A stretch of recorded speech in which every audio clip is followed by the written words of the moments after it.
Hi friends, Tracy here to tell you that making a podcast is hard work. There's research, scripts, editing, and all of that can mean a million decisions. Fortunately for me, my choice in a podcast hosting platform was easy because I decided upon Anchor by Spotify. If you haven't heard about Anchor by Spotify, it's the easiest way to make a podcast with everything you need all in one place. Let me explain. Anchor has tools that allow you to record and edit your podcast right from your phone or computer. When hosting on Anchor, you can distribute your podcast on listening platforms like Spotify, Apple Podcast, and more. It's everything you need to make a podcast all in one place. And best of all, Anchor is totally free. Download the Anchor app or go to anchor.fm to get started on your podcast today. Welcome to Crescent City Crime, dear listeners. I'm Tracy. And I'm Brian. And thank you to everybody who has been listening to us. And if you are new here, welcome. As always, you can support the show by recommending us to a friend. You can rate and review us on your preferred podcasting platform. And of course, thank you so much to Lucy for running our TikTok. Thank you, Lucy. And so this past week was a grim anniversary for the suburbs of Kenner and the New Orleans International Airport. And Brian, would you like to tell everybody what happened on July the 9th, 1982?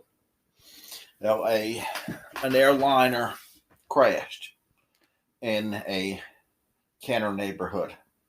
Right. Killing, I believe, everyone on board.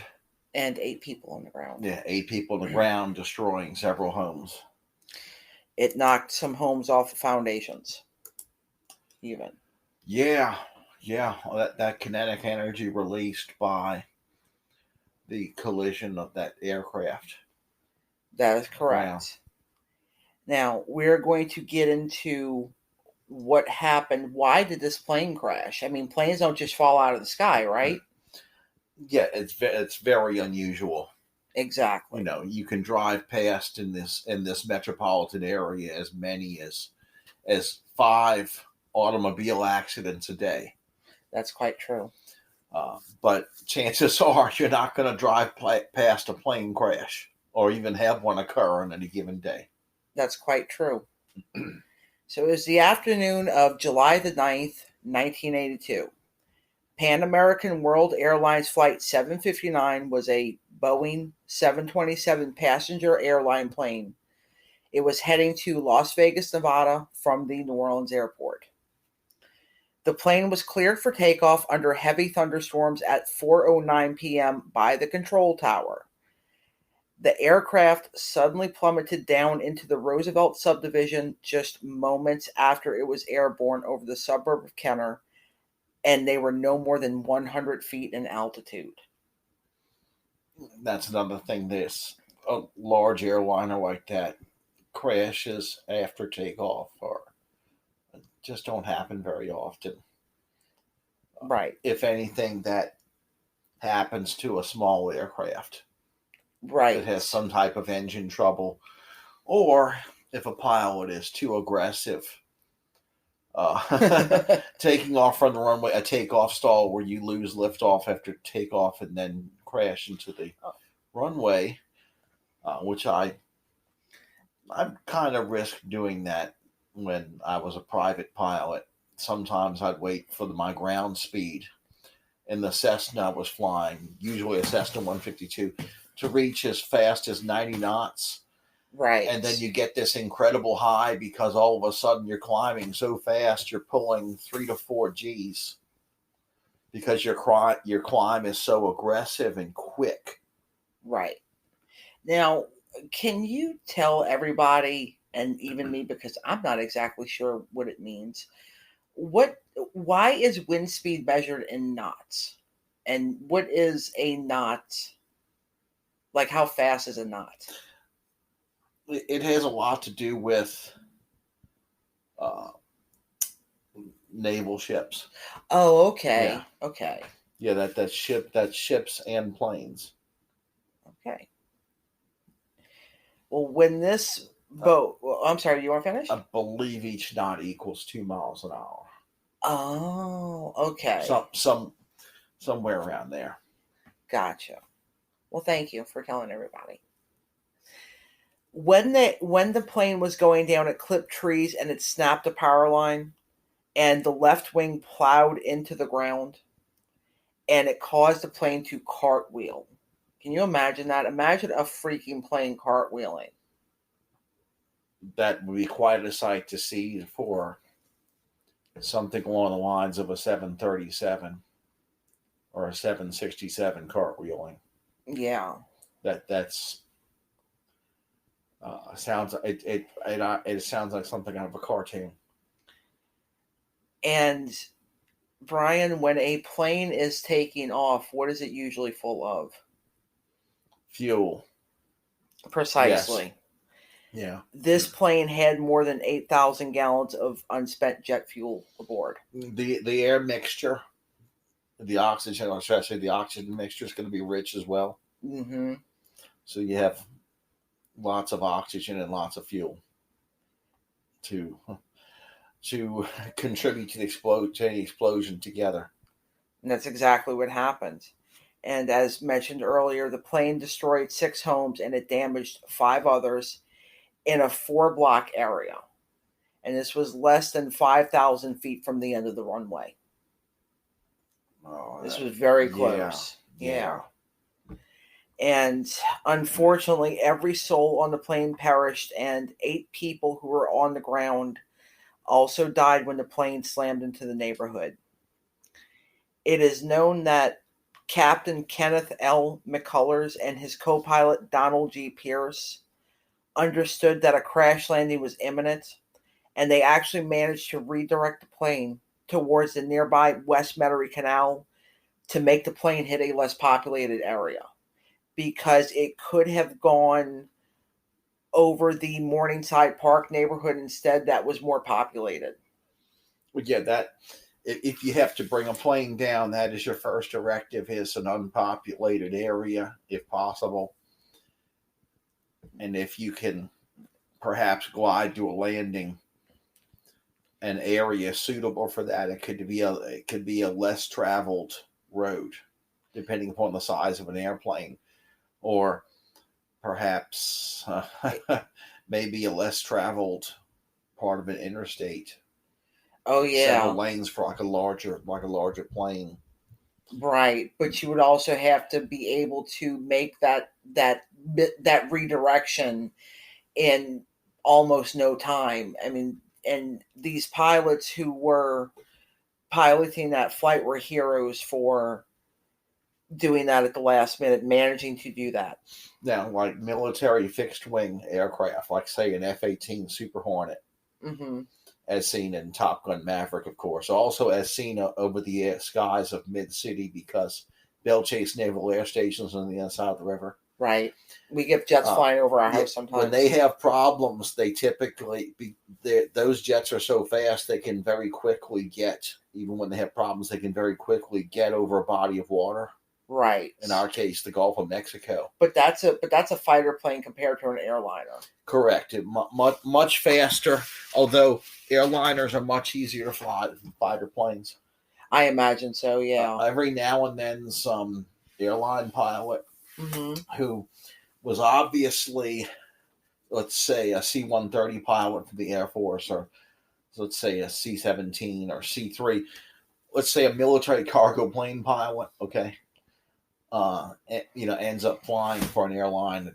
They'll try to make the argument that flying that giant crate's more difficult than a fixed-wing fighter, and that's simply not true. Okay. Not true at all. We'll leave that discussion at that. Yeah, and no offense to any cargo plane pilots out there. Now, the biggest factor in flying like a fixed-wing plane, it's typically just you. Right. You don't have anyone to help you. You don't really have you do have a co-pilot, don't you? Like, don't you have somebody sitting behind you? That's not a co-pilot. Oh, what is that? RIO, radar intercept officer. Okay, gotcha. But they can't actually fly the plane. That's not a pilot. No. Airliner, you have a co-pilot. Okay. But also, the airliner flies slower than the fixed wing fighter plane, so the airliner is easier to control because it's slow. Right. Okay, the faster a plane is, the more difficult it is to fly. That's quite true. Just like for example, I might not have been able to transition from a Cessna 152 to a P-51 Mustang. Okay. World War II era plane that is all engine and incredibly fast. Oh, so you're saying you're not gonna take me up in your P-51 Mustang? No, and they're extremely expensive too. You have to be someone like Tom Cruise to be able to buy a P-51 Mustang, keep one in the hangar. He really does own one. Yeah, I know. Well, maybe one day this podcast will hit it so big we'll be able to afford one. Yeah. Maybe buy Tom Cruise's when he decides to let it go. Which is a fun fact. Tom Cruise really did fly that P-51 Mustang in the movie Top Gun Maverick, by the way. All right. Now, boy, did we get off track, but that's okay. Oh, we're still on aviation. That's true. We are still in aviation. Yeah. You're right. This is Aviation 98. Yes. So it also needs to be noted that McCullers was a veteran of several emergencies, including a dramatic in-flight loss of all electrical power on New Year's Day in 1979, and he was commended for bringing that passenger jet to a safe landing in Houston, Texas. So it was quite likely his veteran status as a pilot that saved more lives that day. Yeah, obviously. So your typical airline pilot can keep their cool, right? When things go bad. Yeah, for some reason I have in my mind. I'm sorry, this is going to be another diversion, but Deep Impact, when Robert Duvall was bravely piloting the spacecraft, so they could, I think it was they wanted to try to destroy one of the asteroids. I don't really remember, but he sacrificed himself and. Okay. Yeah. Okay. This what popped in my head. Asteroid destruction as depicted in any given movie that has very little to do with reality at all and gets debunked by some physicist who writes science fiction novels. Wait, are you saying that Armageddon would not happen? You wouldn't put a bunch of oil drillers on an asteroid and try to put a nuke inside of it? Are you saying that's not real? You're breaking my heart, man.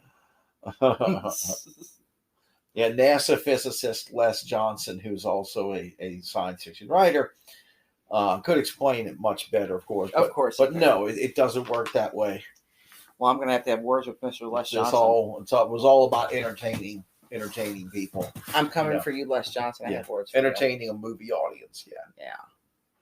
So Dr. Robert Barsley, who at the time he had just graduated from the Louisiana State University School of Dentistry in 1977, he was assigned to identify the passengers through dental records, and the week of July the 9th was his first week as a newly minted forensic dentist. You believe that? That is your first week on the job. Oh, yeah. Oh, Lord. Talk about getting thrown to the wolves. Yes. But Dr. Barsley would go on to become president of the American Academy of Forensic Sciences. It's a little footnote to the story. Very often, successful careers like that are highlighted by major incidents that that professional had to handle. That's quite true. Yeah. In the midst of searching the scorched debris for body parts or potential survivors, Jefferson Parish Deputy Gerald Hibbs discovered 18-month-old Melissa Tron, who became known as the Miracle Baby. Hibbs thought that he saw something moving on the ground, and then he heard a noise, and he flipped over a mattress, and this little baby was underneath the mattress. Little Melissa Tron. Oh, okay. So that was someone in one of the houses. Yeah, her dad was at work, but her mom and her sister died. Oh. Now, Melissa, though, and this is a a nice addendum to the story, as well as that Melissa has done well for herself. She understood that she had she got very lucky, and she used her life very well. She has an MBA. She's a wife and mother. Outstanding. And she says that she often, or when she meets people who remember the crash or lost friends or loved ones, it's very emotional. Of course. Yeah. She says she gets hugged a lot. But, she says that she hurts because they're hurting and she can't take their pain away. No. You lose people. Whenever someone dies prematurely whom you really care about or served with in the military, for example, there's no such a thing as closure. Or getting over that person's death. Right. Once again, we're going to go to the original Top Gun movie this time. Okay, in the end of the movie, when Maverick tosses the Goose's dog tags into the sea, you're left to believe, and I first saw this movie as a teenager, I was naive enough to believe this myself, that was him just letting go. Right. But I'll say this about the new movie Top Gun Maverick: they make it pretty clear in the movie that it didn't work. Right. It just doesn't work. And it really doesn't. There's nothing you can do except live with it. That's it. Learn how to live with it. That's it. And feel your feelings. Yes. Feel your feelings. Don't try to hide them because you can't hide from them. Yeah. Yeah. I think the first thing you have to learn is that you must live with it. And then afterward comes whatever you do to enable yourself to live with it. Learning how to live with it. As long as it's a healthy habit. It should be. There's that means no trying to bury it with alcohol and drugs. Yeah. None of that works. And also, unfortunately, you can't outrun such trauma by achieving great things in life. It doesn't work that way either. Right. Because the trauma always comes back no matter how much you achieve in life. Yes, it's just a shame that, therapy is so expensive and inaccessible to many. Yeah. Yeah. Because we could all benefit from that. Yes.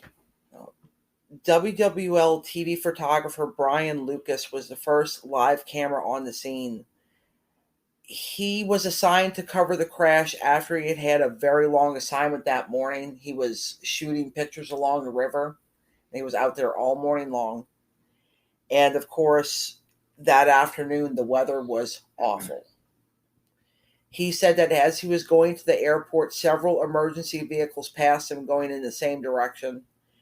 And he covered the crash all night long and into the next morning, when WWL TV was broadcasting the footage all night long. And it took hours to realize the devastation. I would say the devastation is similar to a tornado. Yeah, and there are pictures out there. I am going to link things in the comments if y'all want to go look at it. It can be traumatizing to see photos like this, and go look at them if you want to, but you don't have to either. If you could probably imagine. You can probably imagine it. You can probably imagine how bad it was. Live power lines were wiggling around and debris is just everywhere, and people on the ground got severely burned by jet fuel. Yeah. People who are real images of people who've been burned or their bodies mangled, quite different from what's depicted in TV shows and movies. Right. It's a traumatic thing to behold. Yes. Some of those people who were burned by jet fuel, they did survive, but they needed years of recovery. I mean, that's not just something you get over very quickly. You probably have nerve damage. You probably need skin grafts, several surgeries, and everything that you need to have to recover from burns as best you can. Yes. Unfortunately, we don't have back to tanks like in Star Wars. That's true. A woman who lived right outside of the crash radius, like the plane was, kind of stopped next to her house. She administered first aid to some of her neighbors who were burned by the jet fuel.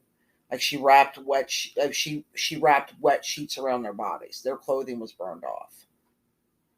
So, and that's really all I want to talk about that, because that is part of first aid. Yeah. For burning victims is wrapping wet dressings around the burns. Yeah. And the first responders were mandated counseling because it was obviously it was a horrible scene to be on. And, this is not something that happens every day. It's just not. No, it's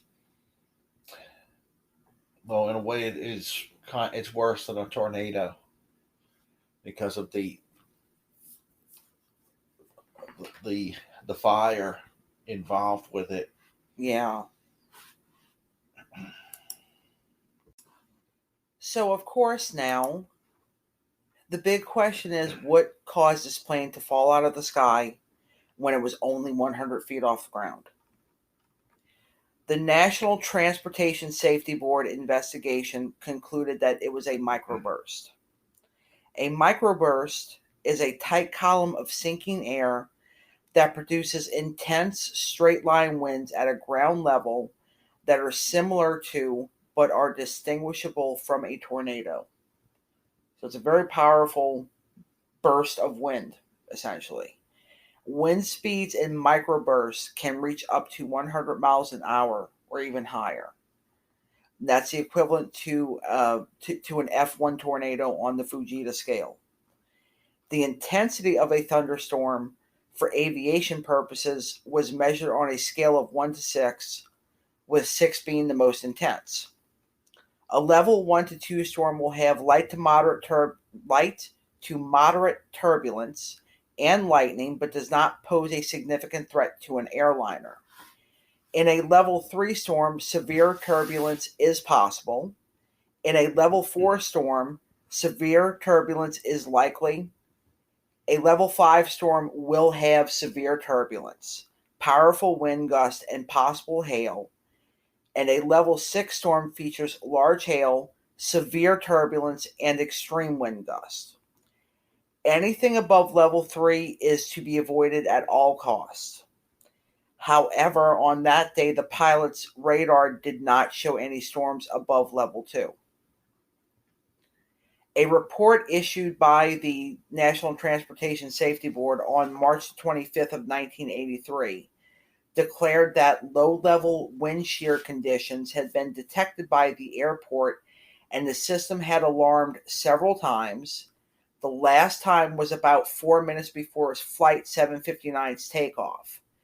But the system was not alarming at the time the takeoff clearance was issued. However, a wind shear advisory was broadcast only 2 seconds after the accident.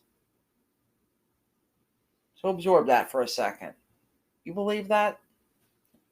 That's bad communications relays right there. Yes. And they were taking off in conditions that initially should not have affected such a large aircraft. Now, for small aircraft, especially turboprop driven, like the Cessna 152 I used to fly, you're going to cancel your flight. Right. Even under a level 1. Right, because it's such a light aircraft. Yeah, but when landing, you can get, or before you land, you can get caught. Like my most memorable landing was a landing with a let's see, it was a 20-mile-an-hour crosswind in rain. Oh, okay. So that required a correction of 20 degrees into the wind, 1 degree for every mile per hour. Okay. Of wind speed. And it was actually one of my better landings because I was doing it by the book. I was concentrating. Right. And nervous as hell, of course. But because I was nervous, I was doing exactly what I was supposed to be doing. Exactly. Sometimes it works out that way. Yeah. Yeah. Whereas, like with an easier landing, anticipated landing in no wind, you might make that slightly rough by having your wheels bounce. Right. You see? Right. Whereas you're supposed to keep pulling back on the wheel, in that case a wheel, to literally stop the plane from landing until it literally just completely loses lift and gently sets down the runway. Interesting. As as the plane eases down, you keep pulling back a little bit, a little more, and then that's it. No more lift. Your wheels smoothly touch the runway. If you achieve a landing where you can't really feel the wheels touch the runway, it's called a greaser landing, which is the smoothest landing there is. Well, I will make sure to remember that the next time I have to land a plane. The investigation highlighted the risk of what was then a poorly understood weather phenomenon. They found that disaster could have been prevented if the FAA had acted sooner. In the aftermath of this tragedy, local politicians became lobbyists for the development of sophisticated equipment that incorporates Doppler radar to predict severe downdrafts. This virtually eliminated the violent weather phenomenon as a threat to airline safety. Wind shear detection and alert systems were mandated by the U.S. Federal Aviation Administration for installation in all commercial aircraft by 1993. When did you first when did you first fly a plane? What year was it? 92. Oh, okay. Yeah. So this is just a year after that. Yeah. Is when these things started to be they were mandated in aircraft or commercial aircraft anyway. Now the crash also highlighted the need for more runway space. The New Orleans International Airport worked out a review sharing plan with neighboring St. Charles Parish so that the airport's east-west runway could be extended into the unpopulated La Branche wetlands so that planes won't have to take off and land over populated areas. This became a national trend, actually. Other airlines were suffering from the same thing, which was, developments encroaching on very close to airports. Yeah, and also the longer a runway, the lesser the chance that you will make the runway. Right. Because if you determine at any point that you don't have enough runway to stop the plane, you have to add power and take off again and come back around and do your final approach all over again. Right. Which I've had to do that. The smaller the aircraft, the more likely you are to actually do that sometimes. And I've had to do it in the Cessna 152. Even F-18 pilots have to do that sometimes when trying to put those planes down on the deck of an aircraft carrier. Okay. All right. So because we are a true crime podcast, we have to ask the question, did a crime contribute to this disaster? Buried deep within the crash investigation report was news of a broken wind shear detector on the western edge of the runway where Flight 759 took off. It had been damaged by gunshots shortly after it was installed. It was fixed, but it was shot out again. They gave up fixing it, said Brad Dunbar, a spokesman for the NTSB. Ray P. Sick, a safety officer for the Professional Air Traffic Controller Organization at the New Orleans airport, reported that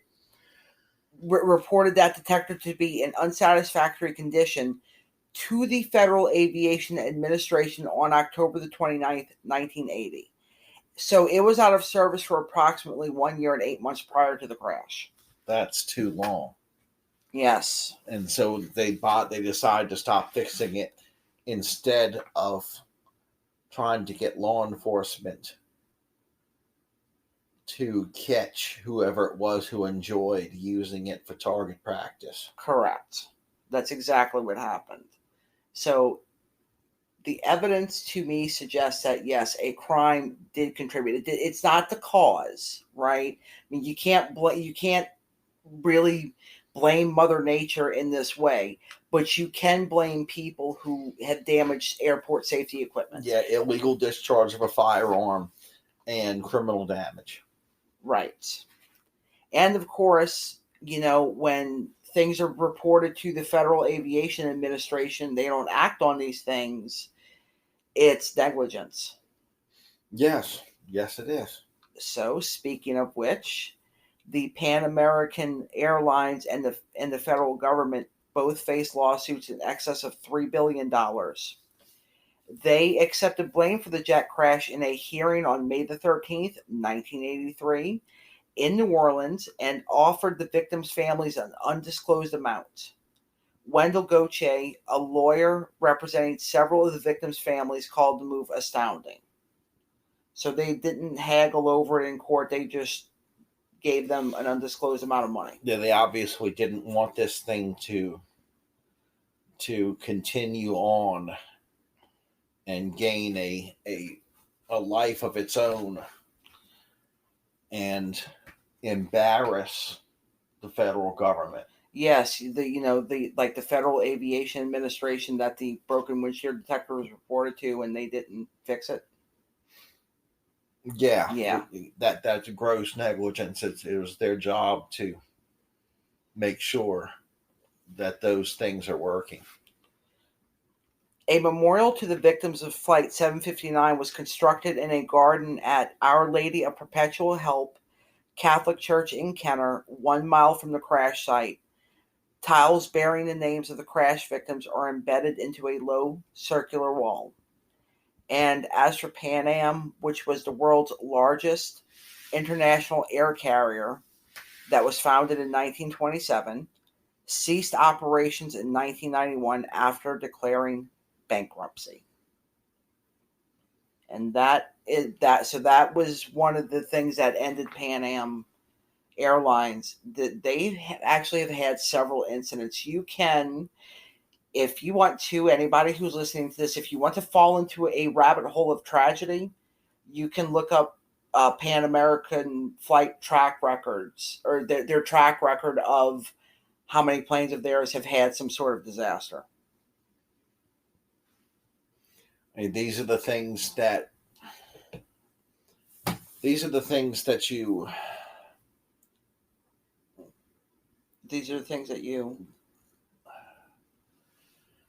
cause when you don't commit to safety. That's very true. Safety first, right? Yes. Yeah. So that is going to wrap it up for this particular episode.